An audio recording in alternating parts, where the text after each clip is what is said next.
At the family dinner, my sister said, "You're the reason we're stressed," and my parents nodded. She didn't even look at me when she said it. She looked at the table like she was reading off a list she'd been rehearsing in her head all week, and the way her fork kept tapping the plate, tap, tap, tap, made my stomach feel like it was tightening around a fist. "You're the reason we're stressed," she said again, louder this time, like she wanted the words to land on everyone, not just me. My mom's chin dipped in this tiny little nod, like she was agreeing with a weather forecast. My dad exhaled through his nose and did the same, that slow, heavy nod he does when he wants to look disappointed without having to explain anything. The room kept moving around the sentence. Oven fan humming, cutlery clinking, my niece chewing loudly on a bread roll, like nothing dramatic had happened. But my body went instantly still, like an animal that's heard a trap click. I sat there with my hands in my lap because I didn't trust them not to shake. The table was crowded. Extra chairs pulled in, plates too close, condensation rings on the cheap placemats Mom insisted were fine, and I felt suddenly enormous, like my presence was taking up too much air. My sister, Liana, took a sip of her wine and set the glass down carefully, like she'd delivered something mature and measured. "We're always cleaning up after you," she continued, voice calm in a way that felt almost cruel. "We're always managing your moods, always dealing with the fallout. Mom and Dad can't even enjoy a normal dinner without waiting for you to, I don't know, explode." She laughed lightly, a tiny sound that invited everyone to agree it was ridiculous. Mom didn't correct her. Dad didn't correct her. My niece looked up at me with butter on her cheek, then looked away. My throat burned, not with tears yet, but with that hot pressure that comes right before tears, and I tasted something metallic like I'd bitten my tongue. I kept thinking, say something, just one sentence. But my brain was doing that horrible loop where every possible reply felt like it would become evidence that she was right. It was a Thursday night, and it wasn't meant to be a talk. It was meant to be one of those forced normal family dinners Mom loves, because she can take a photo of the table and send it to relatives with a caption like "so blessed" and pretend the house isn't held together by tension and habit. She'd texted me earlier, dinner 6:30. "Don't be late. Your sister's bringing the kids." The message wasn't an invitation. It was a summons. And I went because I always go, because not going is making a statement, and making a statement in my family is a crime. To explain why Liana's saying that hit like a slap, you have to understand the role I've had in this family for years. I'm the sensitive one, the one who takes things the wrong way, the one who can't just let it go. When I was a kid, I cried easily. When I was a teenager, I asked too many questions. When I was in my early 20s, I had my first panic attack, and my dad told me to get a grip like I was being embarrassing. Somewhere along the way, my reaction became the problem instead of whatever caused it. So I learned to keep my reaction small. I learned to swallow words.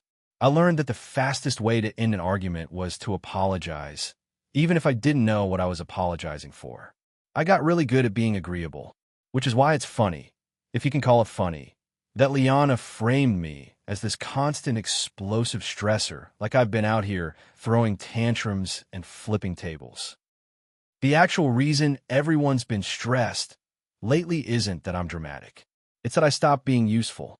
6 months ago, my life kind of imploded in a boring, uncinematic way. I lost my job when my contract wasn't renewed, and I told myself it was fine because I had savings. Then I got sick. Nothing dramatic like a diagnosis that makes people rally, just the kind of chronic exhaustion and migraines that make doctors shrug and suggest mindfulness. The savings disappeared faster than I expected. My lease ended. My landlord sold. Everything stacked up. When Mom offered the spare room for a little while, I said yes because I didn't have a better option and because a part of me still believes that family means safety. I moved back in with my parents at 28 with 2 suitcases and a box of random kitchen stuff, and I told myself it would be temporary. Temporary is such a comforting word. Temporary keeps you from noticing you're drowning. At first, I tried to make myself invisible. I cleaned constantly. I cooked meals. I ran errands. I became the household's quiet little ghost who paid rent and tried not to exist loudly. Mom loved it. Dad barely noticed. Liana made jokes about me being the boomerang child, but it felt manageable because jokes are easier than truth. Then 2 months ago, something shifted, not in a big, heroic way. I just ran out. My body started refusing. I'd wake up with my jaw clenched, shoulders aching, heart racing like I'd been running. The migraines got worse. I'd stare at the laundry basket and feel like it was a mountain. My therapist, yes, I have one, and no, my family doesn't know because they treat therapy like an insult, said, your body is reacting like you're still in a threat environment. I laughed at that because it sounded dramatic, and then I realized my family always calls me dramatic when I name something true. I started saying no in small ways. I can't drive you to the shops today. I'm going to rest tonight. I'm not discussing my job search at the dinner table. Nothing outrageous. Just basic, normal adult boundaries. And the thing about boundaries is they don't create new problems. They expose the existing ones. Suddenly, Mom was stressed because she had to do her own errands. Dad was stressed because the house didn't run itself. Liana was stressed because she couldn't dump her kids on me last minute and call it helping family. And because they couldn't admit they liked the convenience, they made it about my attitude. That's why the dinner felt like a setup the moment I walked in. Mom had cooked my favorite meal, lemon chicken, roasted potatoes, a salad no one eats, like she was trying to coat the night in comfort. Dad was in his usual spot at the head of the table, newspaper folded beside him even though he wasn't reading it. Liana arrived 10 minutes late, swept and loud and busy, kids ahead of her like a wave. She kissed Mom's cheek, ignored me for half a second, then smiled too brightly and said, hey, like we were acquaintances. Her husband didn't come. Work thing, she said, eyes flicking away. Liana poured herself wine before she'd even taken her coat off. I noticed. I always notice things. Not in a detective way, more in a nervous system scanning for danger way. Dinner started normal enough. Kids talking over each other. Mom fussing. Dad making those quiet grunts he thinks are conversation. I kept my voice light. I answered questions about job applications with vague, careful sentences. I chewed slowly because eating too fast makes my stomach turn lately. I almost believed we'd make it through. Then Liana set her fork down and said, so. That so was like a door slamming. She looked at Mom first. I think we need to talk about the living situation, she said, like she was an HR manager. Mom's shoulders tensed. Dad's eyes went immediately to his plate. I felt my stomach drop. The kids kept eating, oblivious. Mom forced a laugh. What living situation? She asked, too cheerfully. Liana smiled tightly. Come on, she said. We all know. This isn't working. I waited for someone to say my name. No one did. I was a topic, not a person. I'm not sure what you mean, I managed, and my voice sounded small, which made me angry at myself. Liana turned to me then, finally, eyes hard. Don't do that, she said. Don't play confused. You know exactly what I mean. Mom and Dad are exhausted. She gestured vaguely toward them like they were props. They're constantly worried about you. You're here all the time. The mood in the house is heavy. Mom nodded, just a little, like agreement was safer than conflict. Dad nodded too, slower, like he was reluctantly confirming a sad truth. And then Liana said, you're the reason we're stressed, and they nodded again like she'd spoken on their behalf. I swear to God, I felt my brain glitch, like my body was in the room and my mind floated 6 inches above it watching. I wanted to laugh because it was so absurd. Stressed? Because I exist? Because I'm in the spare room? Because I'm not cheerful enough while I'm trying to rebuild my life?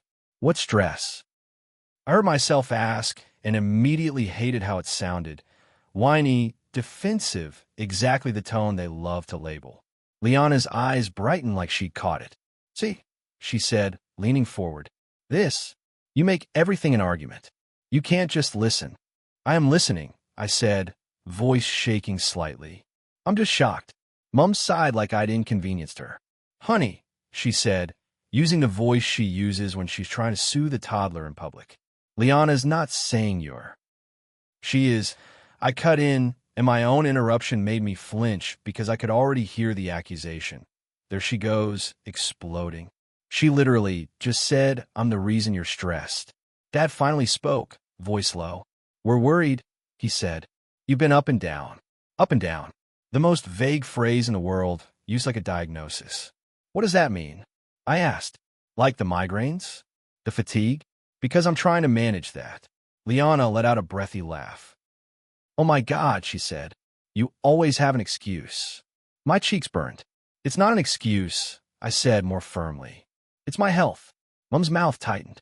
Let's not make this about that, she said quickly, like my health was a digression from the real issue, her discomfort. My niece piped up then, innocent, mouth full. Mummy, can I have ice cream? She asked. Mum jumped on it like a life raft. After dinner, sweetie, she said brightly, then turned back to me with that same pinched expression. Can we please just have one nice meal? There it was. The pattern. My pain is only a problem because it disrupts niceness. Liana nodded emphatically. Exactly, she said. We can't even enjoy family time because you're always on edge. I looked at Dad. You guys asked me to move back, I said, and my voice cracked on the word asked. You said it was okay. Dad's eyes flickered. He didn't meet mine. We thought it would help, he said. But it's been longer than expected. Because I didn't fix myself fast enough. Because I didn't bounce back in a timeline that kept everyone comfortable. Mum's eyes were shiny in that performative way that makes people feel guilty for upsetting her. We just want you happy, she said, which is what she says when she wants me to stop reacting. And you're not. You're not yourself. I almost laughed again. Not myself. As if myself is the version that cleans and smiles and never needs anything. I'm here, I said quietly. This is me. Liana's face hardened. Well, we can't keep doing this, she snapped. Mum calls me crying because she's overwhelmed. Dad's blood pressure is up. The kids feel the tension. It's not fair. Mum calls you crying? I repeated because that was new information and also not surprising. Mum loves triangulation. She vents to Liana. Liana comes in as the enforcer. Everyone gets to pretend the problem is me instead of the system. Mum flinched. I don't, she started. Liana waved her off. Don't lie, she said. You do. Mum's face flushed. Dad's jaw tightened. The kids kept eating. Something inside me went very still. Not numb, just clear. So what is this? I asked, and my voice sounded calmer now, which scared me because calm in my family is interpreted as manipulation. Is this an intervention? A vote. Liana shrugged. Call it whatever you want. We just need you to figure it out. Figure what out? I asked. My job? My health? My existence? Mum's voice sharpened suddenly. Don't talk like that, she snapped. You're twisting it. I'm not twisting anything, I said, and now my hand was shaking above the table where everyone could see. I hated that. I want to tuck them away again. You're telling me I'm the reason everyone is stressed. What am I supposed to hear? Dad finally looked at me then, and his eyes were tired. We need peace in the house, he said. It's not personal. I blinked. How was it not personal? I asked. It's literally about me being here. Liana leaned back, crossing her arms. Maybe you should stay with a friend, she said casually, like she was suggesting a weekend away. Just until you're stable. Stable. That word made my stomach drop. The implication was sharp. You're unstable. You're unsafe. You're the problem. My best friend, had offered her couch before, but I'd refused because I didn't want to be a burden. The irony hit me so hard I almost choked. I looked at Mum. Is that what you want? I asked. For me to leave? Mum's eyes darted to Liana, then back to me. We just want what's best, she said, which is the most meaningless sentence in the world when it's used to avoid saying the truth. Dad said nothing, but he nodded again. That same slow nod, like agreement, was easier than honesty. My chest tightened. I felt the familiar urge to apologize, to promise I'd do better, to say I'd be less, smaller, easier, and then I heard myself say, okay. The word surprised even me. Liana's brows lifted like she hadn't expected me to comply so quickly. Mum's mouth opened, confused. Dad looked relieved, which hurt more than anything else. Okay, I repeated. I'll leave. Mum immediately panicked because my compliance removed her ability to paint me as the unreasonable one. No, honey, we didn't mean, she started. Yes, you did, I said softly. You just didn't want to say it. The room went quiet in that uncomfortable way again. My niece asked for ice cream again, louder this time. Nobody answered her. I stood up slowly, chair scraping the floor. My legs felt weird, like they weren't fully connected to me. I'll pack tonight, I said. I'll be out tomorrow. Mom's face crumpled into hurt. You're being dramatic, she whispered, which made my jaw clench. I looked at her. I'm being respectful, I said. You asked for peace. I'm giving it to you. Dad's eyes dropped again. Liana stared at me, lips pressed tight, like she couldn't decide whether she'd won or lost. I walked away from the table with my heart hammering so hard it hurt. I could hear Mom saying my name behind me, but it sounded far away. In my room, I closed the door and leaned my forehead against it, breathing like I'd run a mile. Then the tears came. Not loud sobbing, just a steady leak. Because even though I'd said, okay, like it was simple, my body was grieving something old. The hope that my family would choose me when I wasn't useful. The hope that I could fall apart a little and still be held. The hope that love here wasn't conditional. An hour later, Dad knocked on my door. His voice was careful. Can we talk? He asked.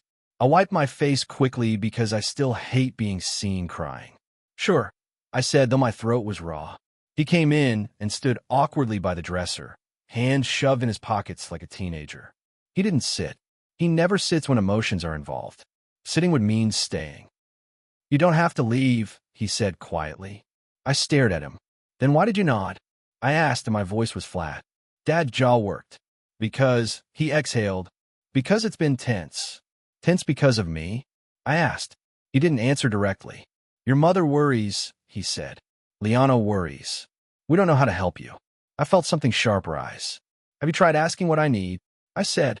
Or do you just decide I'm stressful and hope I disappear? Dad flinched slightly. That's not fair, he muttered. I laughed once, humorless. Neither is being blamed for everyone's stress, I said. Neither is being told I make the house heavy when I've been trying to hold myself together quietly so no one has to deal with me. Dad looked away. Silence stretched. Then he said something that made my stomach flip. Your mother thinks you're angry at her. I stared. I'm not angry, I said automatically, because that's what my body always says to keep peace. But then I thought about Mom nodding, about her panicked nice dinner voice, about her calling Liana, crying instead of speaking to me directly, about the way she treats my boundaries like attacks. I swallowed hard. Maybe I am, I admitted, surprising myself.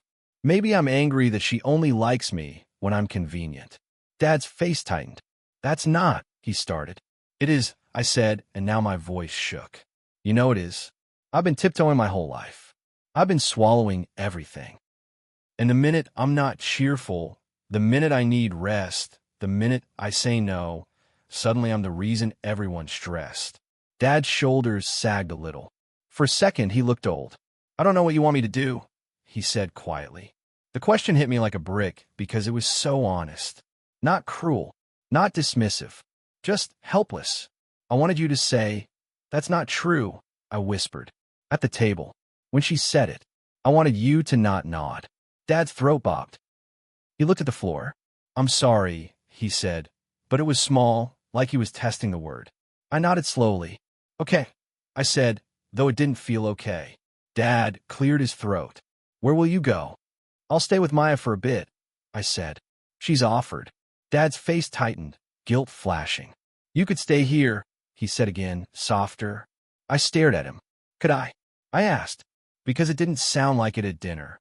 He didn't have an answer. After he left, Mom knocked. She came in with that wounded look she wears like armor. I can't believe you're doing this, she whispered. I looked at her. You told me I'm the reason you're stressed, I said. What did you expect? Mom's eyes filled instantly. We didn't say that, she insisted, even though I'd heard it clearly. You nodded, I said quietly. Mom's mouth trembled. We're just worried, she said. You've been different. You don't laugh anymore. You don't talk like you used to. You isolate. It scares me. Her words landed differently than the others because underneath the control, there was actual fear. Mom's fear just always comes out as criticism. I'm tired, I said. I'm sick. I'm rebuilding my life. I don't have energy to perform happiness so everyone else feels comfortable. Mom flinched. So we're the villains now, she snapped. I sighed, exhausted. I'm not making you villains, I said. I'm telling you what happened. Mom shook her head like she couldn't hold it. Liana has kids, she said, and the sentence was loaded. Liana's stress matters more because she has children. Liana's needs are real. Mine are negotiable. I know, I said. And I've helped with the kids. I've helped with everything. And it still wasn't enough. Mom's voice got small. I didn't mean for it to be like that, she whispered. But she had meant for it to be comfortable. She'd meant for it to stay unspoken. She'd meant for me to absorb the discomfort quietly. I didn't argue. I just said, I'm leaving tomorrow. Mom stared at me like she wanted to punish me for not folding. Then she said, fine, with a sharpness that was meant to hurt. Do what you want. And she left, door clicking shut behind her. That night, I packed my things in the quiet, methodical way you pack when you're trying not to fall apart. Fold shirts, stack books, wrap mugs and tea towels. Every item felt like proof I'd been here, like evidence of a life that didn't fit. Liana texted me around midnight. I didn't mean it like that. You're being extreme. I stared at the message for a long time. My fingers hovered over the keyboard. 1,000 replies flashed through my mind. Angry ones, sarcastic ones, pleading ones. In the end, I typed, you said it. Mom and Dad agreed. I'm done arguing with the version of me you need to blame. Then I turned my phone off. The next morning, Maya arrived with her old hatchback and her calm face and her unwavering presence. Mom stood in the doorway, arms crossed, tried to look firm while her eyes betrayed her. Dad hovered behind her, silent. Nobody hugged me. Mom said, call me when you get there, like she was doing a normal parent thing. Dad said, take care, like he was sending me off to uni, not watching me leave because my existence was stressful. As I carried my last box to the car, I heard my niece inside asking, where's Ani going? And Liana saying, she needs a break, like I was a malfunctioning appliance being taken in for repairs. Maya opened the passenger door for me and squeezed my hand when I got in. You did the right thing, she said softly. I didn't feel like I'd done the right thing. I felt like I'd finally done the thing I was most afraid to do. Stop shrinking to make other people comfortable. In Maya's apartment that first night, the quiet felt strange. Not tense, just quiet. I kept waiting for someone to call me dramatic for crying.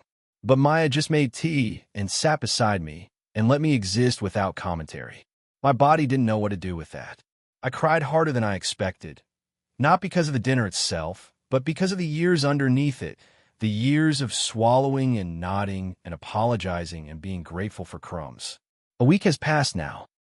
Mom has texted a few times, mostly practical things, as if we can skip the emotional part and go straight to normal. Dad hasn't called. Liana sent one more message. Mom's really upset. You can't just abandon the family.